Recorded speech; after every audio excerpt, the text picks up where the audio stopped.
Attachment, और जो second one है उसको हम बोलते हैं रो इंडिपेंडेंट।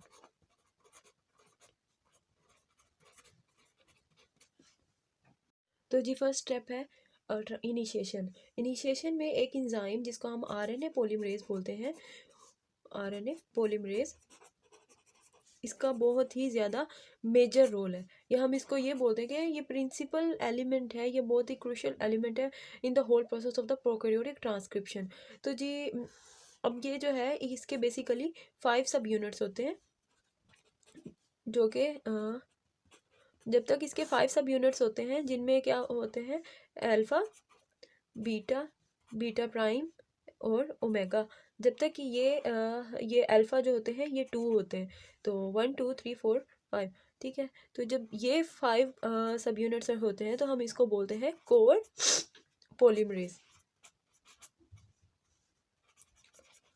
कोर पॉलीमरेज बोलते हैं, ठीक है। या और जब इनके साथ कोर पॉलीमरेज के साथ एक और एलिमेंट होता है, या एक और सब यूनिट 6 1 जब आके अटैच होता है, जिसको हम बोलते हैं सिग्मा सब यूनिट। तो हम इन दो सब की अटैचमेंट के बाद जो एंजाइम बनता है हम उसको बोलते हैं RNA polymerase holo enzyme.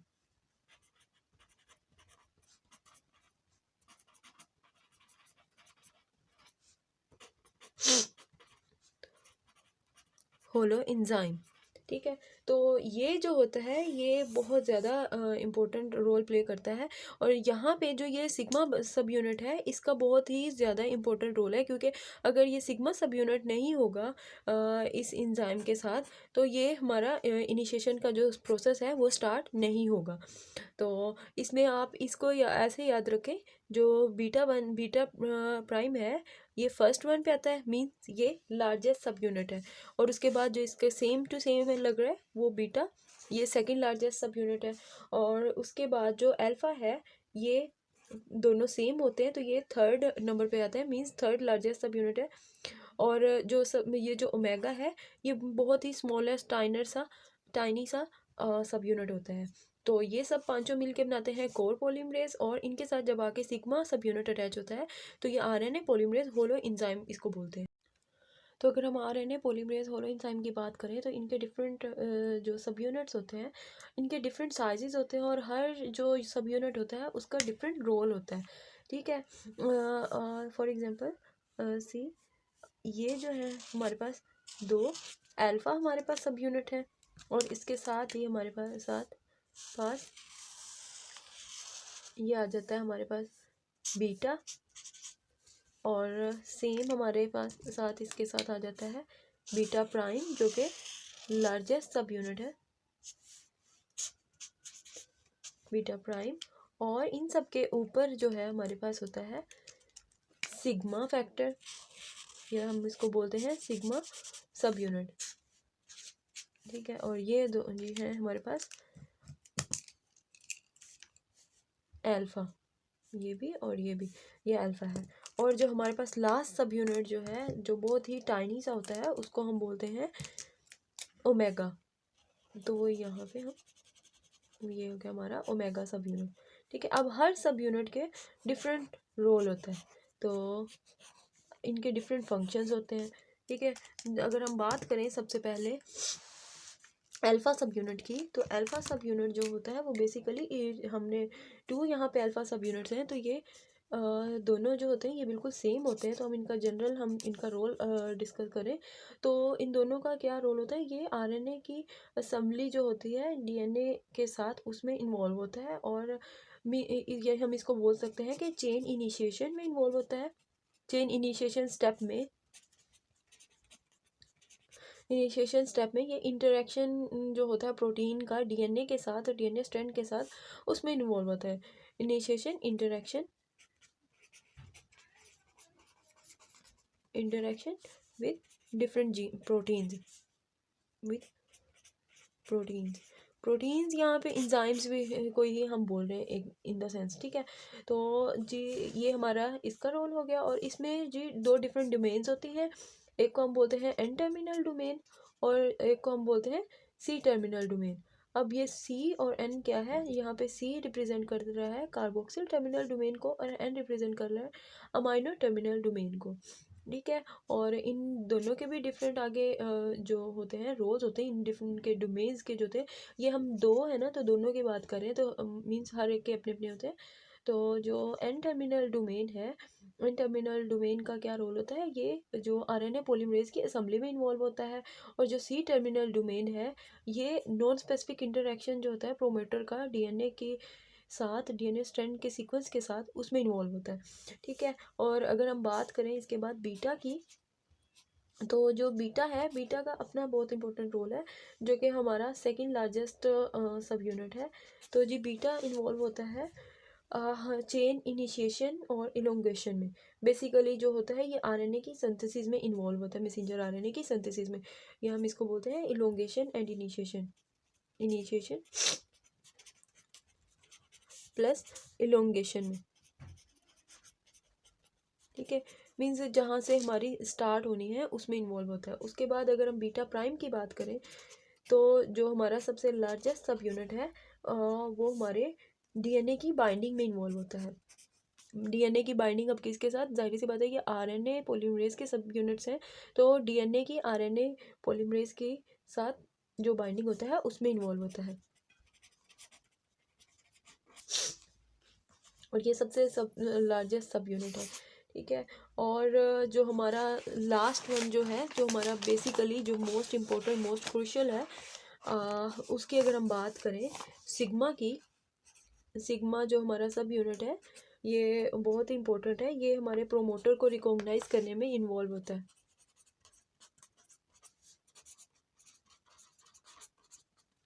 Promoter recognition में इन्वॉल्व होता है। और उसके अलावा ये सिग्मा इतना इम्पोर्टेंट होता है कि अगर ये हमारे आरएनए पॉलीमरेज के साथ आकर अटैच नहीं होगा, तो आरएनए पॉलीमरेज इंडिपेंडेंटली इतना इनेबल नहीं होगा, इस काबिल नहीं होगा कि वो ट्रांसक्रिप्शन के जो इनिशिएशन प्रोसेस को स्टार्ट करवा सके। और इसके अलावा हमारा एक और है ओमेगा सब यूनिट, जो कि बहुत ही माइनर सा सब यूनिट है। अगर हम उसकी बात करें तो उसका अपना एक रोल है, वो हमारे जो आरएनए पॉलीमरेज को स्टेबलाइज करता है और उसकी असेंबली में, स्टेबलाइजेशन में और उसकी असेंबली में इन्वॉल्व होता है, ठीक है। तो ये जो हमारा छोटू सा है, इसके बहुत ही इंपॉर्टेंट रोल। तो जी ये हमें सब पता चल गया कि जो आरएनए पॉलीमरेज के डिफरेंट सब यूनिट्स होते हैं, उनका सबका क्या रोल होता है। अब जो आरएनए पॉलीमरेज होता है वो प्रोकैरियोटिक डीएनए या जीनोम के अंदर, फॉर एग्जांपल ये हमारा डीएनए का स्ट्रैंड है किसी भी prokaryote, for example E coli का ही है, तो जो हमारा ये हमारा आरएनए पॉलीमरेज है, वो आकर ऐसे ही कहीं पर भी नहीं अटैच हो जाएगा।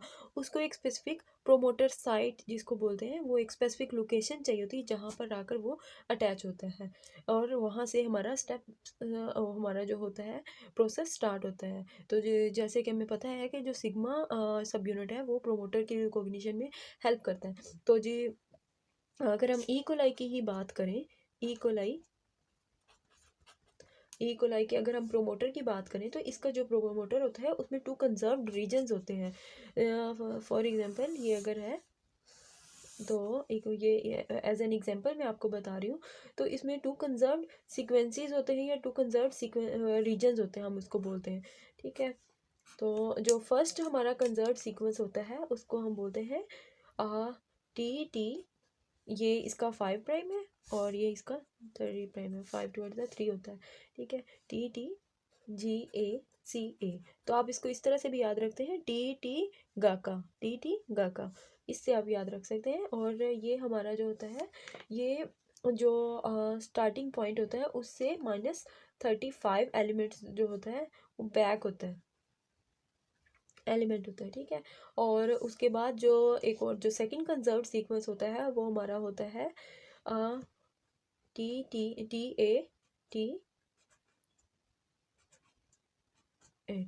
ठीक है। इसको हम ऐसे याद रख सकते हैं, टाटा एट TT गाका टाटा एट, इससे आप याद रख सकते हैं। और ये हमारा -10 एलिमेंट होता है, या एलिमेंट सीक्वेंसेस होता है। अब ये माइनस किसको शो कर रहा है कि जो जो हमारा स्पेसिफिक पार्ट है जहाँ से हमारी ट्रांसक्रिप्शन स्टार्ट होनी है, उससे पहले जो वो प्रोसेस होता है जहाँ पे आके हमारा प्रोमोटर, ये हमारी प्रोमोटर साइट है ना, तो जहाँ पे आके हमारा आरएनए पॉलीमरेज अटैच होता है, तो उसकी हम बात कर रहे हैं।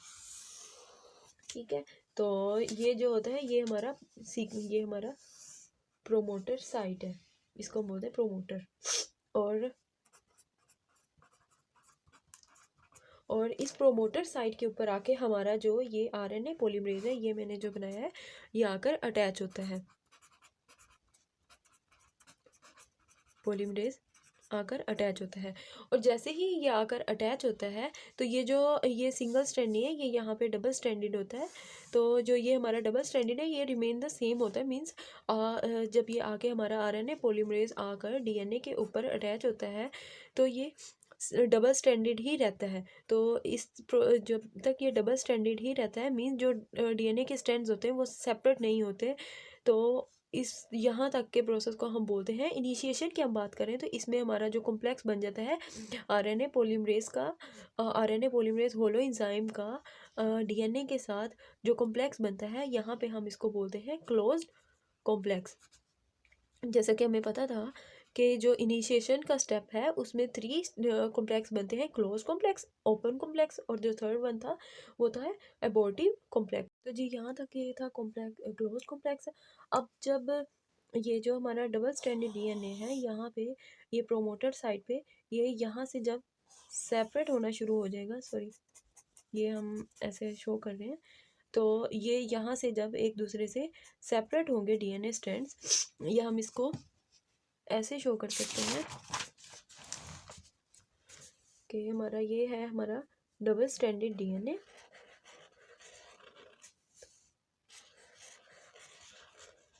ठीक है। और यहाँ पे आके हमारा अटैच हो गया था आरएनए पॉलीमरेज, ये हमारा था प्रोमोटर साइट, जिसके अंदर हमने इकोलाई की एग्जांपल ली थी, जिसके -35 और -10 एलिमेंट से सीक्वेंस के, और ये उसके एग्जांपल थी।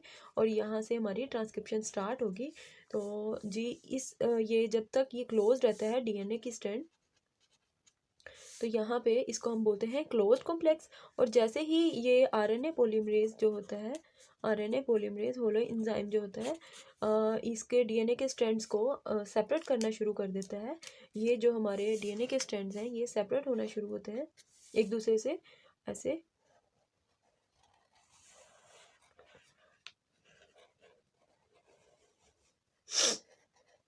ये जो तो यहाँ पे हम जो कॉम्प्लेक्स बनता है आरएनए पॉलीमरेज का डीएनए के साथ ओपन फॉर्म में, इसको हम बोलते हैं open complex formation, open complex formation, ठीक है। और यहाँ ये वाला हमारा है आरएनए पॉलीमरेज, ठीक है। ये हमारा 5 प्राइम और ये हमारा 3 प्राइम, ठीक है।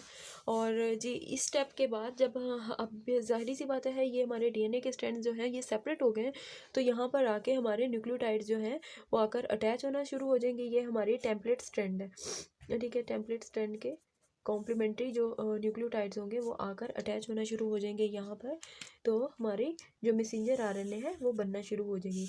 लेकिन ये अब हमारे जो आरएनए पॉलीमरेज होलो एंजाइम है इसके साथ ऑल द 6 सब यूनिट्स अटैच हैं। तो जब तक सब के सब यूनिट्स अटैच हैं, स्पेशली जो हमारा सिग्मा फैक्टर है वो हमारा अटैच है, तब तक ये जो है हमारी मैसेंजर आरएनए फुल फॉर्म में बनना शुरू नहीं होगी।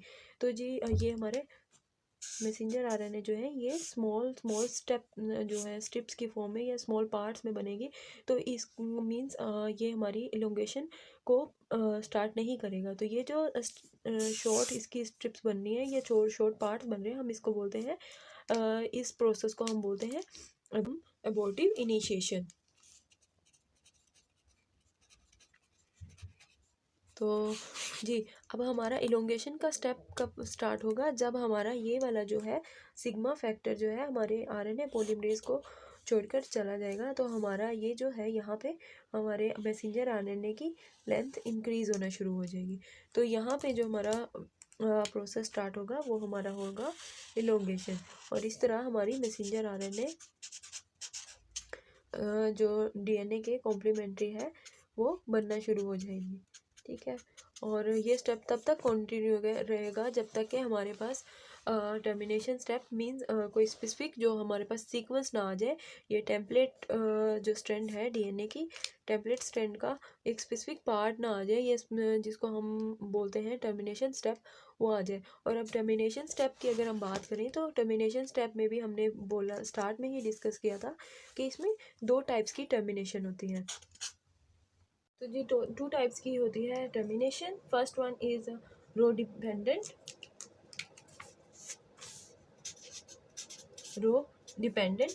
टर्मिनेशन, और जो सेकंड वन हमारी है वो है रो इंडिपेंडेंट, ठीक है जी। ये हमारी होगी रो इंडिपेंडेंट। अगर हम डिस्कस करें रो डिपेंडेंट टर्मिनेशन, तो जी हमने कैसे शो करवाया था, ये हमारा था,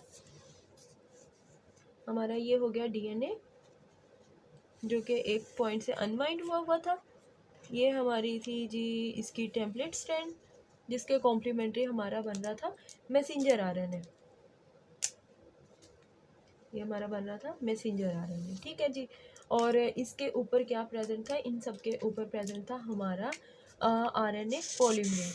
आरएनए पॉलीमरेज के अंदर ये कॉम्प्लेक्स जो था मैंने उसको एज अ सर्कल शो किया हुआ है, तो यहाँ पे बन रहा था।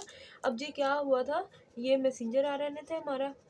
अब रो डिपेंडेंट में जो वर्ड रो है ये किस चीज़ को रिप्रेजेंट कर रहा है, ये एक प्रोटीन का नाम है जो कि एक हम टर्मिनेशन के अंदर इन्वॉल्व होती है। और इसका क्या होता है जी, ये एक इस टाइप की कुछ प्रोटीन होती है, हेक्सागोनल शेप की होती है इस तरह की, ठीक है। तो जी ये ऑलरेडी प्रेजेंट होती है। ये सारा प्रोसेस हमारा जो ट्रांसक्रिप्शन का होता है वो जी हो रहा होता है साइटोप्लाज्म में, तो ये भी ऑलरेडी वहाँ पे प्रेजेंट होती है। तो इसको कब सिग्नल मिलता है, जब हमारे मैसेंजर आरएनए में रिपीटेडली हमें साइटोसिन के न्यूक्लियोटाइड्स आते हैं, तो ये इसके लिए रो के लिए एक तरह का सिग्नल होता है कि भाई आ जाओ भाई तुम्हारी बारी, ठीक है। तो रो आकर हमारे मैसेंजर आरएनए के ऊपर आकर अटैच हो जाता है, और ये जो रो होता है इसको एटीपी की रिक्वायरमेंट होती है मूव करने के लिए। तो जैसे ही रिपीटेडली ये साइटोसिन के सिग्नल्स आते हैं और ऑलमोस्ट 100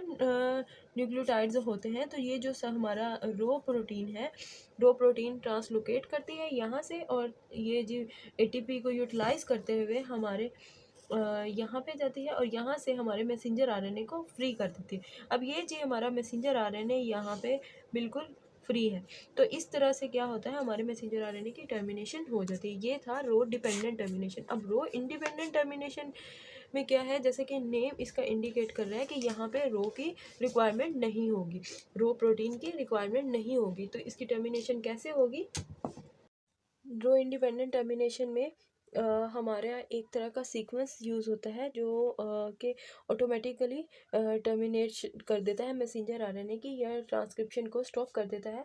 तो इसको हम रो इंडिपेंडेंट टर्मिनेशन को हम इंट्रिंसिक टर्मिनेशन भी कह सकते हैं। इंट्रिंसिक मींस इंटरनली जो हमारा मैसेंजर आरएनए का सीक्वेंस होता है वो कुछ इस टाइप का होता है कि वो मैसेंजर आरएनए की प्रोसेस को या मैसेंजर आरएनए की इलोंगेशन के प्रोसेस को स्टॉप कर देता है, मींस उसको टर्मिनेट कर देता है। तो इसको हम क्या बोलते हैं, इंट्रिंसिक टर्मिनेशन, ठीक है। और इसमें किसी भी तरह के हमें प्रोटीन की रिक्वायरमेंट नहीं होती, किसी भी तरह के बाहर से एक्सटर्नल फोर्स की भी रिक्वायरमेंट नहीं होती कि भाई तुम आओ और आके इसको फिनिश करो। तो जी इसमें बेसिकली 2 तरह के सीक्वेंसेस होते हैं जो इन्वॉल्व होते हैं। जैसे कि हमने देखा था कि जो हमारा मैसेंजर आरएनए बन रहा था, फॉर एग्जांपल ये हमारा मैसेंजर आरएनए, सॉरी पहले हम डीएनए की बात करें, मैं आपको पूरा बताती हूँ। ये देखिए, ये हमारा था आरएनए पॉलीमरेज, ये हमारा टेम्पलेट स्ट्रैंड, और ये आरएनए पॉलीमरेज हो गया, और ये हमारा टेम्पलेट स्ट्रैंड। और यहाँ पे हमारी बन रही थी जी हमारी मैसेंजर आरएनए। अब जी यहाँ पे कब हमें ये रो इंडिपेंडेंट टर्मिनेशन होगी, जब हमारे पास यहाँ पे कुछ सीक्वेंस जो है और यहाँ का कुछ सीक्वेंस जो है हमारे मैसेंजर आरएनए का कुछ इस तरह का हो कि वो एक दूसरे के कॉम्प्लीमेंट्री हो, या फिर थोड़ा डिस्टेंस पे भी हो सकता है। तो इट मीन्स इसमें दो तरह के इन्वर्टेड रिपीट्स हो, ठीक है। और उनके बाद इन्वर्टेड रिपीट्स आने के बाद उसके बाद एटी रिच जो हमारे पास सीक्वेंस है, फॉर एग्जांपल ये हमारा सीक्वेंस यहाँ से यहाँ तक का और ये वाला यहाँ तक का, ये दोनों एक दूसरे के कॉम्प्लीमेंट्री हैं या इन्वर्टेड रिपीट्स हैं, इनको बोलते हैं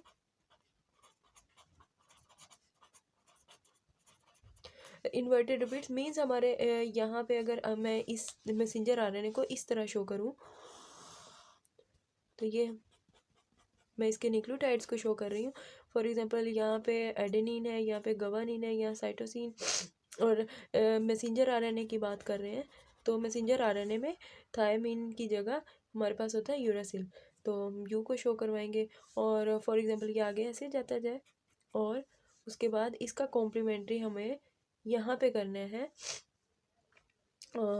ए की जगह हम कर देते हैं, थायामीन की जगह आ जाएगा यूरासिल, और गवानिन की जगह आ जाएगा साइटोसिन, और साइटोसिन की जगह आ जाएगा गवानिन, और यूरासिल की जगह आ जाएगा एडेनिन। और सेम ऐसे ही। और इसके बाद जो नेक्स्ट मैंने बात की थी वो थी कि ऐसा ये इन्वर्टेड सीक्वेंस है, रिपीट है। अब ये मैंने थोड़े शो करवाए, लेकिन ये होते ज़्यादा है, ऑलमोस्ट 20 न्यूक्लियोटाइड्स तक का होता है रफली एस्टिमेट। और उसके बाद यहाँ पे जो जगह है, ये वाला जो पार्ट है, इस यहाँ पे हमारे पास एटी रिच, एटी, अब जाहिर सी बात है टी नहीं होगा यहाँ पे, यूरासिल होगा, यूरासिल रिच जो होंगे रिपीट्स आएंगे हमारे पास बार बार, ए यू की रिपीट्स आएंगे, तो ये इस चीज़ का सिग्नल होगा कि भाई बस ठीक है। और ये जो चीज़ है ये पिंक वाली ए यू यहाँ पे होगी, और ये वाली डीएनए के सीक्वेंस में हमें शो कर रहा होगा, सॉरी गाइस मैंने देखा नहीं ऊपर, तो यहाँ पे ये एटी की फॉर्म में शो करवाएगा। तो जी यहाँ पे अब क्या होगा, जब हमारी ये वाली इस तरह का सीक्वेंस हमारे पास आएगा, तो ये क्या होगा, हमारा मैसेंजर आरएनए जब यहाँ से निकल रहा होगा तो ये एक यहाँ पे एक टाइप की हेयर पिन बना देगा। मीन्स ये एक दूसरे को ही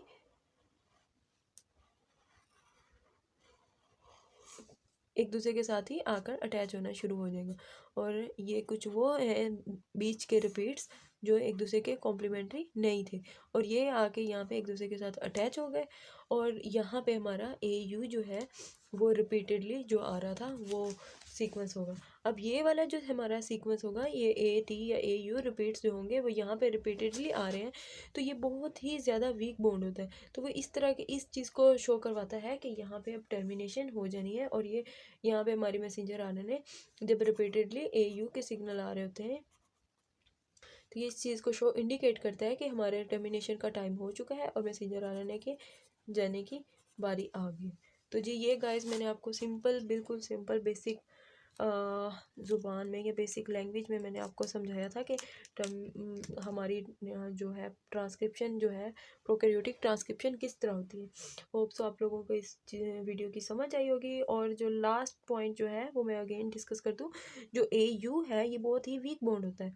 तो इसके साथ ही आप लोगों को गुड लक, आपको टॉपिक हम सब समझ आई होगी। अगर आपको इसके रेलेवेंट कोई भी क्वेश्चन है या आप लोगों को कोई नोट्स वगैरह चाहिए तो आप लोग कमेंट सेक्शन में ज़रूर बता सकते हैं। और इसके साथ ही अगर आप मेरे चैनल पे न्यू हैं तो मेरे चैनल को ज़रूर ज़रूर ज़रूर सब्सक्राइब कीजिएगा। और इसके साथ ही अल्लाह हाफिज़।